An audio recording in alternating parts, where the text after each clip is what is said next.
भी તમને અગવડ પડતી હોય તો અમે અગ્રિમતાથી તમારા નાના મોટા પ્રશ્નો અમે સોલ્વ કરીને આપીશું।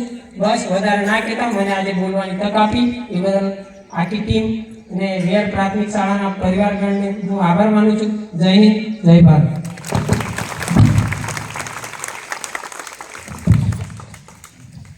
આપણને લક્ષ્મણભાઈ ઘણું બધું થોડી વાતમાં ઘણું બધું સમજાયું, પણ એના પર આ એક જ સારમો છે। એટલે જ કીધું છે કે ના સરકાર मेरी है ना रौब मेरा है। क्या है? ना सरकार मेरी है ना रौब मेरा है ना बड़ा सा नाम मेरा है। मुझे तो एक छोटी सी बात का गौरव है। मैं हिंदुस्तान का हूँ और हिंदुस्तान मेरा है। बोलो भारत माता की, भारत माता की। હવે સાવિત્રીબેન સંજયભાઈ રાઠવા ધોરણ 8 ની બાળિકાને વિનંતી કરીશ કે તે આપણને ઝંડા વિશે થોડી માહિતગાર કરશે। આજના પ્રજાસત્તાક પર્વ નિમિત્તે અમારી શાળામાં અભ્યાસ કરું છું। આજે હું આપણા ઝંડા વિશે થોડા શબ્દ કહીશ।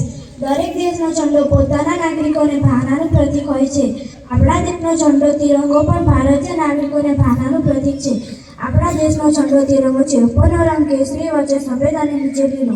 સફેદ રંગના પટ્ટામાં એક ચક્ર છે જેને અશોક પર્વ નિમિત્તે અમારી શાળામાં પધારેલા તમામ મહેમાનોને આજના આ પ્રજાસત્તાક પર્વની શુભેચ્છા।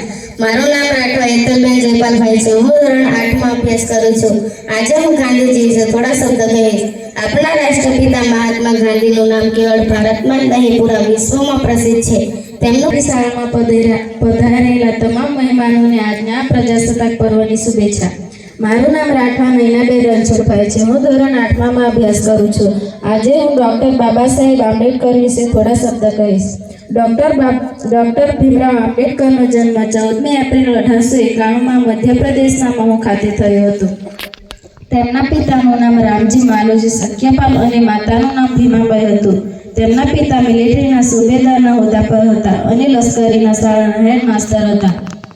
નાનપણથી જ બાળક ભીમરાવમાં પોતાના માતા પિતાના સંસ્કારો, જેમાં આપના હસ્તે ધ્વજવંદન કાર્યક્રમ ઉજવવામાં આવ્યો છે કોમલબેન, એમાં જે ગર્વની વાત છે કે આપને મળેલ છે, આપ હજુ પણ અભ્યાસમાં વધુ પ્રગતિ કરો તેવી શુભેચ્છાઓ છે અને આપના ગામની અન્ય દીકરીઓને પણ પ્રેરણારૂપ બનો એવી તમને વિનંતી કરું છું।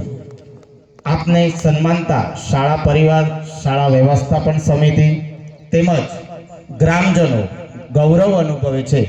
આપ આપના જીવનમાં ખૂબ પ્રગતિ કરો। આ શાળાના આચાર્યશ્રી સાહેબ શ્રી તેમજ એસએમસી, શાળા વ્યવસ્થાપન સમિતિ તેમજ ગ્રામજનો તેમજ દરેક ને વિનંતી કરીશ કે તેઓ સન્માનિત કરશે।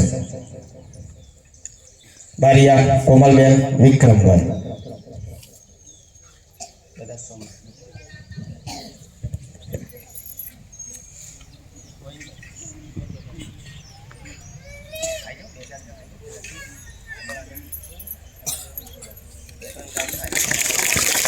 આપણે તાળીઓથી વધાવીશું।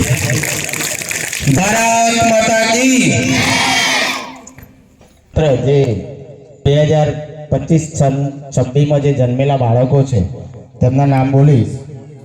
બારિયા પ્રિન્સીબેન કમલેશભાઈ ને ગોવિંદભાઈને વિનંતી કરીશ કે તેઓ સન્માનિત કરશે।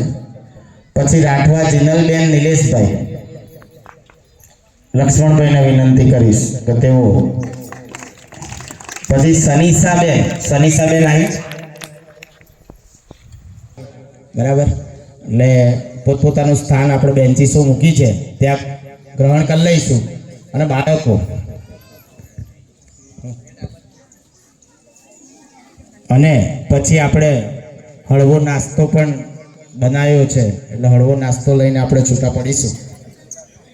બાળકો આપણે આ બાજુ એમ જ ફરીએ અને આપણે બહેનો પેલી સાઈડ નેટમાં